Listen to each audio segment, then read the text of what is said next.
ہماری نظر میں حضرت حسین رضی اللہ تعالی عنہ کا قتل کربلا میں یہ تاریخ کا بدترین ظلم، اس لیے بدترین ظلم کہ آپ غیر مسلموں کے ہاتھوں شہید نہیں ہوئے، بلکہ ان لوگوں کے ہاتھوں شہید ہوئے جو اپنے آپ کو مسلمان کہتے تھے، اور مسلمانوں کی قیادت اس وقت ان کے ہاتھ میں تھی، حکومت ان کے ہاتھ میں تھی۔ لیکن اس ظلم پہ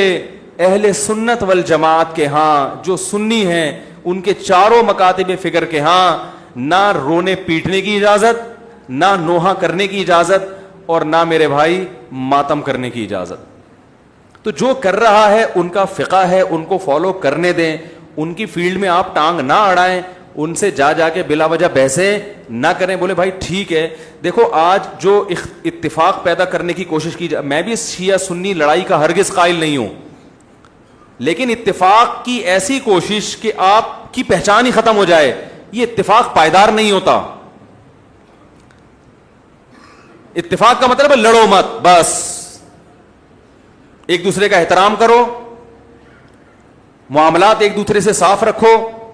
ایک دوسرے کو گالی گلوچ مت دو، لڑو مت، اتنا اتفاق ہم بھی مانتے ہیں۔ ایک دفعہ مجھ سے کسی نے کہا کہ بھائی مسلمانوں میں اتحاد پیدا کرنے کے لیے ضروری ہے کہ ہم سب ایک دوسرے کے پیچھے نمازیں پڑھیں، سمجھ رہے ہیں؟ یعنی ہر فرقے کے پیچھے نمازیں پڑھیں۔ میں نے کہا یہ اتحاد کی یہ کوشش پائیدار نہیں ہے۔ اگر ایک آدمی کا خیال یہ ہے کہ یہ جو نماز پڑھ رہا ہے یہ میری تحقیق کے مطابق صحیح نہیں ہے، تو آپ اس کو زبردستی مجبور نہ کریں کہ وہ اس کے پیچھے نماز پڑھے۔ جیسے ہندو اور مسلمانوں میں اگر اتحاد پیدا کرنا ہو، میں ہندو مسلمانوں کی مثال شیعہ سنی پہ فٹ نہیں کر رہا، ایک خارجی مثال دے رہا ہوں بالکل، تو اس کا ایک طریقہ تو یہ ہے کہ بھائی لڑو نہیں آپس میں، وہ مندر جائے اور تم کہاں جاؤ؟ مسجد جاؤ۔ لیکن آپ ایسے شروع کر دیں کہ اگر ہندو نماز پڑھائے تو مسلمان اس کے پیچھے نماز پڑھ لیں، ایسا نہیں ہوگا بھائی، کیونکہ ہماری رائے کے مطابق پھر نماز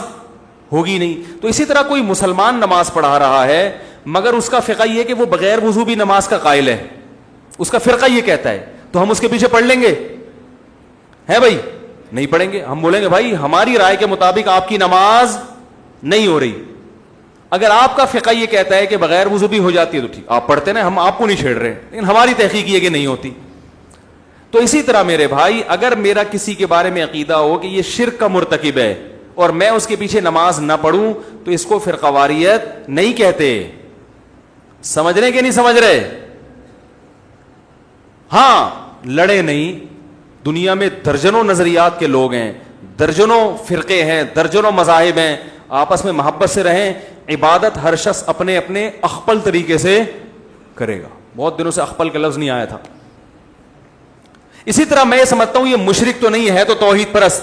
مگر اس کی نماز قرآن و حدیث کے خلاف ہے بالکل، اور ایسی مسٹیک کر رہا ہے جس سے میری رائے کے مطابق نماز ہی نہیں ہوتی، تو بھی مجھے یہ رائٹ حاصل ہے کہ میں اس کے پیچھے نماز نہ پڑھوں، مگر میں اپنی تحقیق اس پہ تھوپ نہیں سکتا زبردستی۔ تھوپیں گے تو پھر قواریت بڑھے گی۔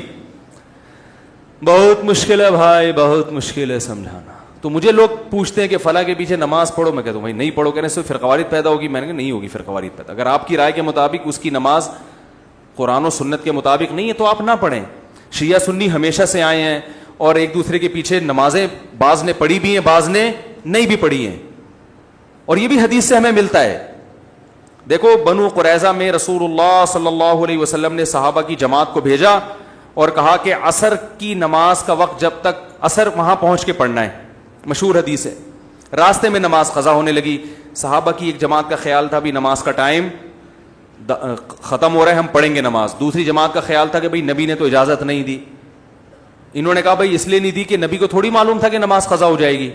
ایک فریق نے نماز پڑھی اور ایک نے نماز نہیں پڑھی۔ اب آپ یہ تو نہیں کہہ سکتے جنہوں نے نہیں پڑھی انہوں نے ان کے پیچھے کیوں نہیں پڑھی، کیا وہ ان کو کافر سمجھتے تھے؟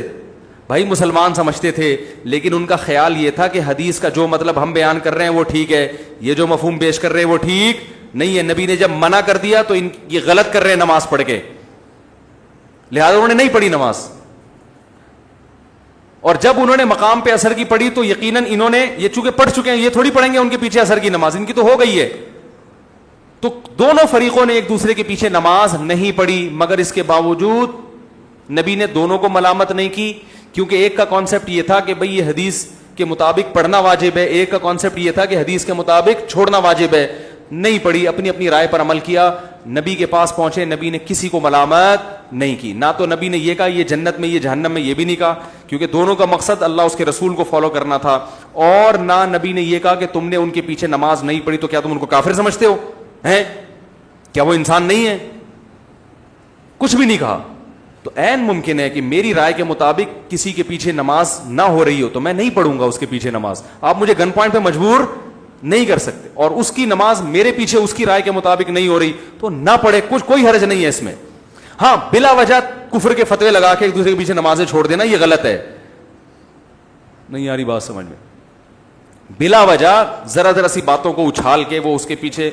مسجدوں میں دو دو تین تین جماعتیں ہو رہی ہیں، اس نے امام صاحب نے اس سے قرضہ لیا چونکہ واپس نہیں کیا تو اس کی رائے میں امام صاحب فاسق ہیں، لہذا دوسرا امام اپنے لیے الگ سے لے کر آ رہا ہے، ٹھیک ہے نا،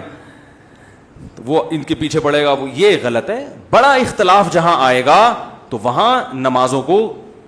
ہم اجازت نہیں دیتے۔ تو شیعہ اور سنی کا اختلاف چھوٹا نہیں ہے بلکہ بولو بھائی بڑا اختلاف ہے۔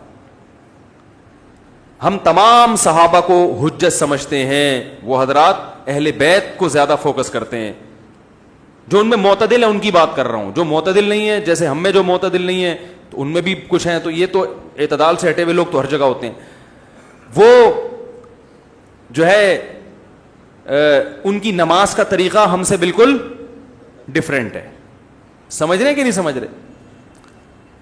ابھی میں اس ڈیٹیل میں نہیں جاؤں گا، وہ آپ انہی کے علماء سے جا کے پوچھ لیں کہ بھئی آپ کے یہاں کیا کیا ہے، ہمارے مجھے اس سے بھی بحث نہیں ہے کہ وہ کیا کر رہے ہیں ہم کیا کر رہے ہیں،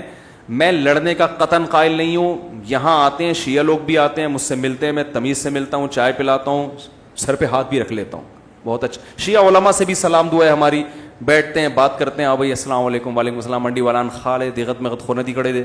چائے پیئیں، وعلیکم السلام، لکم دینکم ولی دین، بھائی آپ جائیں امام بارگاہ میں نماز پڑھیں، وہاں اپنی مسجد میں نماز پڑھیں، ہم جا رہے ہیں اپنا جمعہ پڑھانے، ٹھیک ہے؟ تو یہ ہمیشہ سے ہوتا آ رہا ہے۔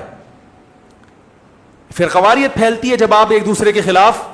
غلط زبان، شیعہ صحابہ کو کھلے عام گالیاں دے گا، کوئی دے گا تو فرقواریت پیدا بولو نا بھائی ہوگی، پھر سنیوں کے جذبات بھڑکیں گے، پھر مار کٹائی دنگا مستی سب ہوگا۔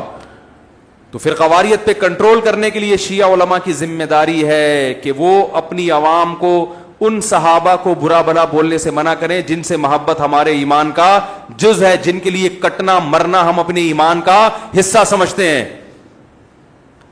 اور اسی طرح میرے بھائی یہاں سے اگر ان کے کسی ایسے شخص پہ الزام لگائے جو اس الزام سے بری ہے، بعض الزامات ایسے شیعوں کی ایسی جماعت پہ لگا دیے جاتے ہیں جو اس سے بری ہوتے ہیں، سبھی کو ایک لاٹھی سے ہانکنا شروع کر دیا جائے۔ میں نے بھی شیعوں کا مطالعہ کیا ہے اور کچھ شیعہ لوگوں سے جب میں ملا ہوں تو مجھے ایک چیز کا اندازہ ہوا کہ سب شیعہ کے وہ نظریات نہیں ہوتے جو ہم پہلے سمجھا کرتے تھے، وہ سارے ایک جیسے نہیں ہوتے، ان میں بعض حضرات ایسے ہیں جو صحابہ کرام کو مانتے ہیں، امی عائشہ کو جنتی مانتے ہیں، ان کو زانی معاذ اللہ قرار نہیں دیتے، الحمد سے لے کے والناس تک والے قرآن ہی کو قرآن مانتے ہیں۔ ان میں کچھ لوگ ایسے ہیں، یہ مشاہدے پر مبنی حقیقت ہے، بعض لوگ کہتے ہیں اس کو کیا پتا، مشاہدے سے بڑی کوئی دلیل نہیں ہوتی، ٹھیک ہے نا، بعض لوگ کہتے ہیں توریہ کر رہا ہے، بھائی ہم ظاہر کے مکلف ہیں، کوئی شیعہ اگر زبان سے کہہ دے کہ میں ابو بکر کو مانتا ہوں، حضرت عمر کو مانتا ہوں، حضرت عثمان کو مانتا ہوں، تو شریعت نے ہمیں حکم دیا ہے زبان کا اعتبار کرو، اس کے باطن کو اللہ کے حوالے کر دو۔ تو اگر کوئی، لیکن پھر بھی میں کہوں کہ جو مانتے ہیں اس کے باوجود ہم ان کے مذہب سے متفق نہیں ہیں۔ میری جب جی ٹی وی پہ ٹاک ہوئی، بات چیت ہوئی شیعہ عالم کے ساتھ، تو میں نے پہلے یہ کہہ دیا کہ میں آپ کے مسلک کو ٹھیک نہیں سمجھتا، یعنی میں جو جوڑ کی بات کر رہا ہوں اس سے یہ کہیں نہ لوگ لے کے جائیں کہ میں شیعہ مذہب کو ہی درست سمجھتا ہوں، نہ میں نہیں سمجھتا۔ میں نے کہا جیسے آپ ہمارے مذہب کو درست نہیں سمجھتے، اس لیے کہ اگر میں آپ کے مذہب کو درست سمجھتا تو سوال پیدا پھر میں ہو کیوں نہیں جاتا وہ، اور اگر آپ میرے مسلک کو درست سمجھتے ہیں تو سوال پیدا پھر آپ سنی بن کیوں نہیں گئے؟ بھائی جب ایک چیز کو میں درست سمجھ رہا ہوں تو مجھے چاہیے نا کہ میں ہو جاؤں وہ، لیکن مار دھاڑ والا طریقہ غلط